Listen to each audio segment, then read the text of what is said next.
2 ans, le massif du Mont Blanc offrait aux touristes l'une des plus belles excursions du monde entier.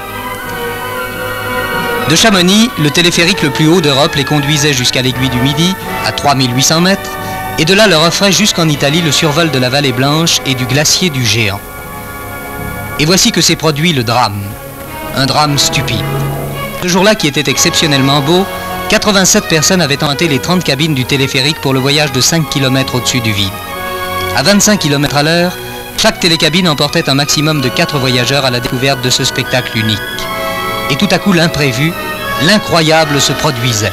Un avion de chasse surgissait et sectionnait le câble tracteur. 4 des télécabines s'emballaient, c'était la catastrophe.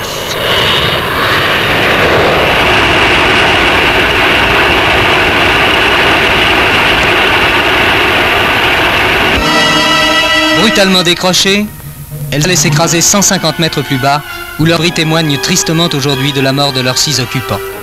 Les autres télécabines restaient suspendues entre ciel et terre. Les secours aussitôt s'organisaient du côté français comme du côté italien. Mais le sauvetage n'était pas facile, et malgré l'intervention des hélicoptères, les voyageurs allaient passer une nuit dramatique dans le froid et la peur, prisonniers du vide à 3500 mètres d'altitude. L'aspirant guide Christian Mollier devait tenter, lui, de se tirer d'affaire tout seul en utilisant le câble sectionné au long duquel il se laissa descendre à la force du poignet. Une descente de 150 mètres, au bout de laquelle il arrivait épuisé, mais sain et sauf.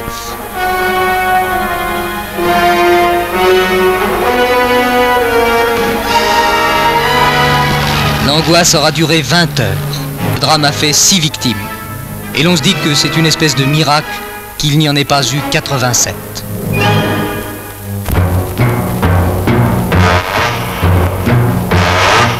À la ménagère qui s'interroge sur le prix des légumes, faudra-t-il répondre qu'il y a du chemin à parcourir depuis le lieu de la récolte? Mais ce chemin explique-t-il que le prix ait pu doubler et plus entre le départ et l'arrivée? Oui, sans doute, si l'on imagine que des produits récoltés dans un département du centre passent par exemple par les Halles de Paris. Si l'on imagine que d'un intermédiaire à l'autre, ces produits finissent par reprendre le chemin d'un département voisin de leur lieu d'origine. Or, il faut le dire, un tel circuit n'est pas impossible.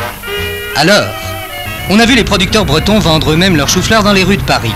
Simplification radicale, certes, du circuit, mais impossible à l'échelon national.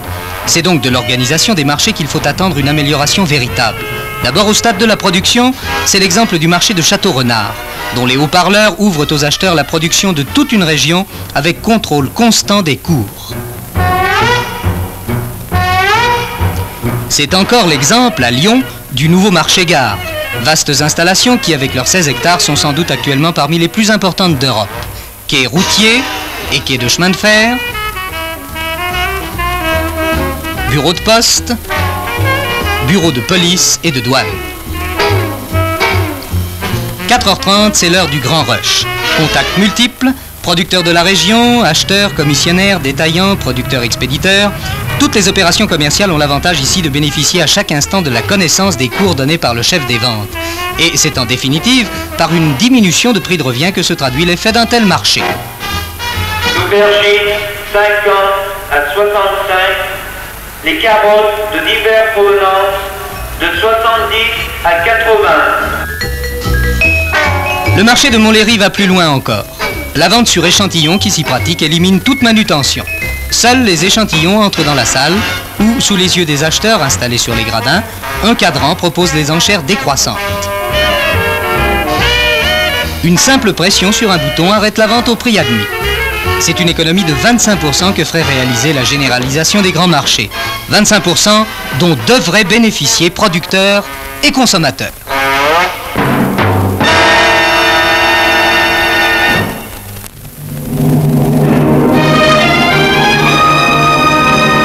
Sommes-nous sur le point de voir révéler la vie inconnue des Étrusques? Entre Cerveteri et Tarquinia, l'équipe du professeur Carlo De Lerici, grâce à ses méthodes de détection, se propose de détecter et de visiter des milliers de tombes jusqu'ici ignorées. Le professeur De Lerici a tout simplement imaginé d'utiliser, pour la recherche archéologique, le matériel de forage utilisé pour les recherches minières. Une perforeuse permet d'arriver au vide d'une chambre funèbre, un périscope prend sa place et, manipulé depuis la surface, permettent une investigation visuelle suffisante pour juger de l'intérêt historique et artistique du tombeau. Grâce à cette méthode, pendant les 5 dernières années, le professeur Dele Ricci a inventorié 2500 tombes à chambre mortuaire, découvert 20 tombes à peinture et réuni plus de 6000 pièces artistiques. Ainsi, en appliquant à l'archéologie les moyens géophysiques réservés jusqu'ici à la prospection industrielle, le savant italien aura-t-il rendu un immense service à la recherche archéologique.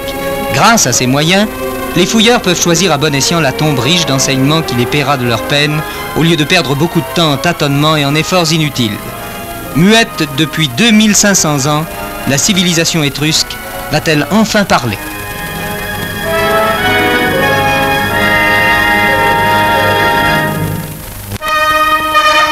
Belgrade, capitale des pays non engagés, selon la formule consacrée.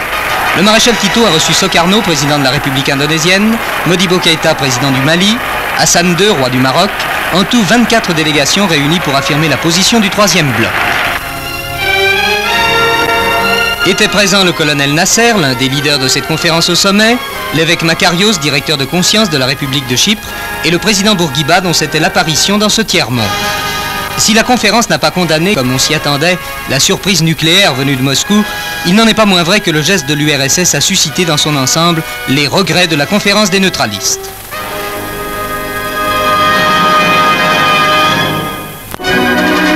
Pour un Français, aller en URSS est aujourd'hui très facile. L'URSS est en effet à sa porte, à la porte de Versailles. Sous la forme d'une exposition qu'ont inauguré un ministre soviétique, M. Patoliatchev, et un ministre français, M. Jeannet.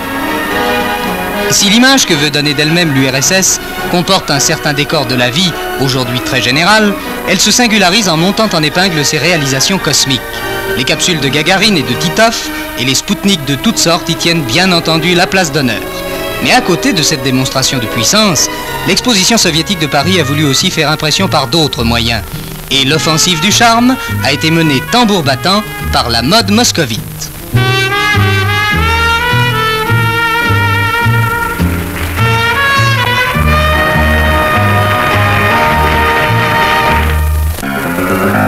On ne s'improvise pas pirate, même au cinéma.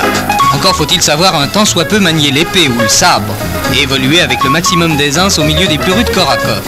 C'est la raison qui a amené les vedettes d'une superproduction de la meilleure tradition à se frotter aux cascadeurs italiens, eux qui n'ignorent rien des secrets du métier.